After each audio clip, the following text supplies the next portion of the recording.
আমি সকাল থেকে উঠে বড়ই আফসোসে ভুগছি। কালকে আমার গোলু বলু বলল, ঠিক আছে, যে আমার নাকি মানে গালের চামড়া ফেটে গেছে, ঠোঁট ফেটে গেছে। আমি মোটেও কিছু নিজের চর্চা করি না, তারপরে মাথার চুল আঁচড়াই না। সেটা আমি কোনদিন আঁচড়েছি বলে কলেজ জীবনে আমার তো মনে পড়ে না। সেসব তো আমার গোলুই আঁচড়ে দিত, ঠিক আছে। সে সে যাই হোক না কেন, খুবই আফসোসের দিন ওটা, আমার গোল্ডেন টাইম ছিল। তারপরে সে যাই হোক, কি বলবো, আর ভাল লাগে না, কোনো কিছুই ভালো লাগে না আমার। এক যুদ্ধটা এতটাই বেশি করছি না, একে প্রতিবন্ধী বাঁচার লড়াই, খাওয়ার লড়াই, নিজের চরিত্র রক্ষা করার লড়াই, চাকরি পাচ্ছি না, পড়াশোনা হচ্ছে না লড়াই। তারপর দোকানে এসেও লোক, তোমাদের বললাম বোধহয়, আমি দোকানে চুপটি করে বসছি, একজন ট্যাক্স কেটেছে আমার কাছ থেকেই, রোড ট্যাক্স, ঠিক আছে। হ্যাঁ, কি বলবো, পয়সা দেবে না দেওয়ার ধান্দা। বলছে আমি তো জানি এখানে বসছো, খেতে পাওনি।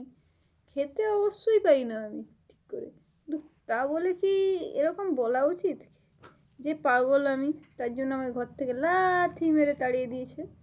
হ্যাঁ, তো এইভাবে তার জন্য গ্রামের লোক নাকি টুংরিপালা করে দিয়েছে, আমি ওখানেই আশ্রয় নিয়েছি।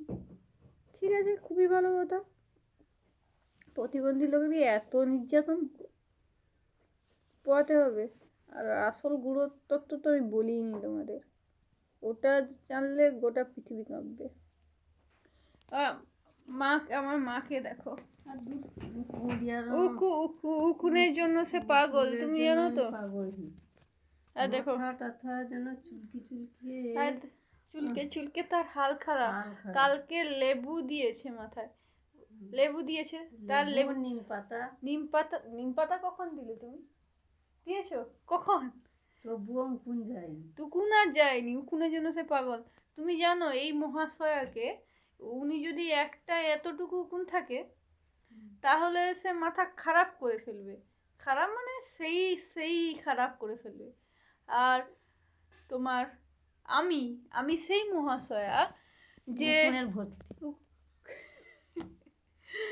বলেও দিচ্ছে উকুনের ভর্তি। আবার কত উকুন থাকে আমার মাথায়, মানে মোটামুটি পরিষ্কার না করলেই চলে, উকুন যেন থাকলে বেশ ভালো সুন্দর লাগে।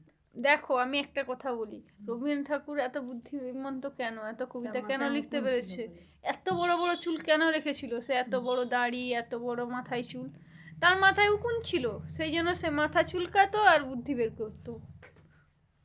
আমি শুনেছি ছোটবেলায়, বুবুন্দা বলেছে আমার।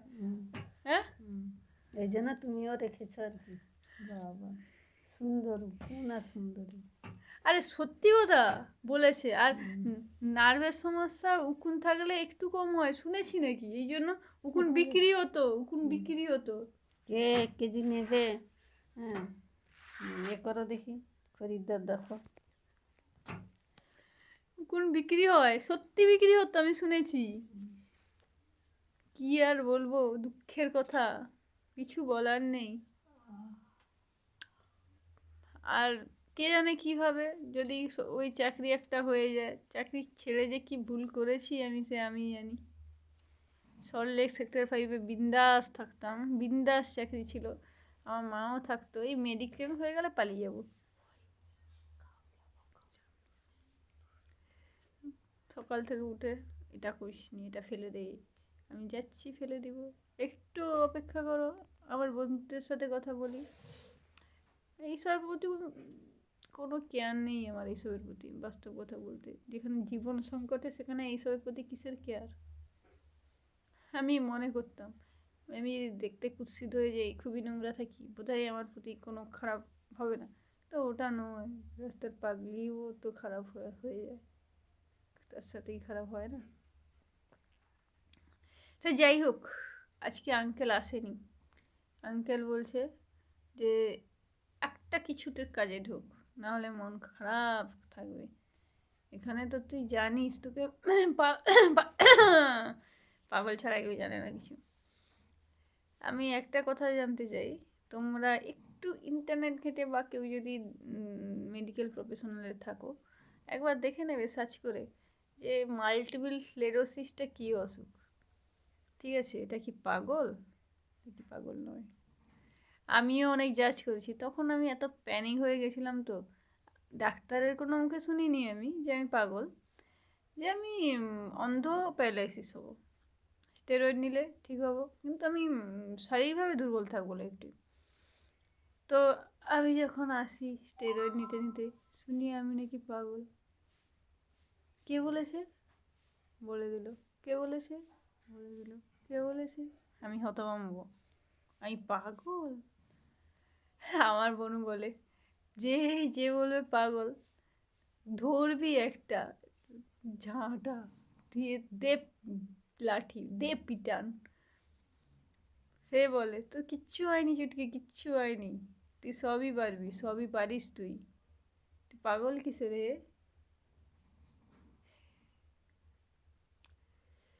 এটা খুব মানসিকভাবে আঘাতে লেগেছে আমার, তাই বোধহয় 2-4 বার বলে ফেলেছি। আসলগুলো কথা বললে তো পৃথিবী কেঁপে যাবে। এরকম এত খতরনাক ফ্যামিলি হয় কারোর। সে যাই হোক না কেন, যাই হোক না কেন, আমি দেখছি আজকে কি ডাক আসে নাকি ইন্টারভিউ বেসিসে, তাহলে আবার যেতে হবে। আর তোমরা একটা সাবস্ক্রাইব তো করবে না, সেটা আমি জানি, ঠিক আছে। সে যাই হোক, যাই হোক করো। আজকে আবার আমার প্রতিবন্ধী ভাই বোনেরা আসবে, তারা এলে একটা ভিডিও দেবো অবশ্যই। প্রচুর ঠান্ডা, তাই বেরাইনি আজকে আমি, হাঁটতে ফাটতে হাঁটার চেষ্টাও করিনি। হাঁটার চেষ্টা না করলে আমার 12টা বাজবে, 12টা থেকে 13টা কবে বেজে যাবে কে জানে। তো আমার মার এই হলো আজকে স্টোরি, মায়ের উকুনের গল্প। আমার মাথা পরিষ্কার আছে, উকুন নেই। পরিষ্কার, একবারে পরিষ্কার আছে। হ্যাঁ দেখো, খিস্তি মারার লোক চলে এসে, পরিষ্কার আছে। খিস্তি মারার লোক চলে, খিস্তি মারার লোক উপস্থিত হয়ে গেছে। আরে আমার মায়া না নেই শরীরের প্রতি, আমি কি করব? কোনো কালে ছিল না। আগে ভাবতাম দেশের জন্য মৃত্যুবরণ করবো, বীর হব। আমার একটাই ছিল, আমি একটা নাম রেখে মরবো, হিস্ট্রি তৈরি করব। হিস্ট্রির নামে মিস্ট্রি হয়ে গেছি শেষমেশ। আমাকে খুঁজে না পাওয়ার অবস্থায় পৌঁছে গেছি, হিস্ট্রি থেকে মিস্ট্রি হয়ে গেছি। সে যাই হোক না কেন, যাই হোক না কেন, দেখা যাক কী হয়। হ্যাঁ, যদি সাক্ষাৎকারের জন্য মানে ইন্টারভিউর জন্য ডাক আসে যাব, নয়তো আমি সল্টলেক সেক্টর হয়ে পালিয়ে যাবো মেডিক্লেম হলে, এখানে থাকবো না। দেখি আমার কাজটা এখনও আছে নাকি সল্টলেক সেক্টর হয়ে, আশা করি আছে। বলেছিল তো আমরা আছি, সুস্থ হলে চলে এসো, ঠিক আছে। তখন আমি অসুস্থ না, আমার ঘরের লোক অসুস্থ ছিল। কাদের জন্য আমি আমার ভবিষ্যৎ শেষ করছি? এ বলে তুই চলে গেলে আমি মরে যাবো, দিয়ে সেই ব্যক্তি আমাকে মেরে ফেলে আবার। সেই আমি যেতে চাই, বলা ঠিক হয়নি, আরও অনেক, এটা তো সামান্য বললাম, বলা ঠিক হয়নি, দুঃখিত তার জন্য আমি। সে যাই হোক, বিসমাইল, আমার মতো বিসমাইল, ঠিক আছে। এখান থেকে চলে যাব, কি হবে? কিছুই হবে না এখান থেকে পালিয়ে গেলে, ব্যাস সব শান্তি। আমার মৃত্যুতে শান্তি খুঁজছিল, আমি মরে যাবো ভাবছিলাম, মরে গেলে শান্তি, শান্তি কিন্তু না, শান্তি নয়, ওটা একটা গ্যাংস্টারের সূচনা কাল, ঠিক আছে। সে যাই হোক না কেন, ওই র্যাবিড বিটা 1 ইন্টারফারেন্স নিয়েই আমার শেষ হয়ে গেছিলো শরীরটা। সেই যখন তখন স্টেরয়েড এখনও নিতে হয়, ব্যাস। কী করি, কিছু করার নেই, আপাতত রাখছি। তোমাদের ভালো লাগলে একটা সাবস্ক্রাইব করে দিও প্লিজ, সাবস্ক্রাইব করে দাও।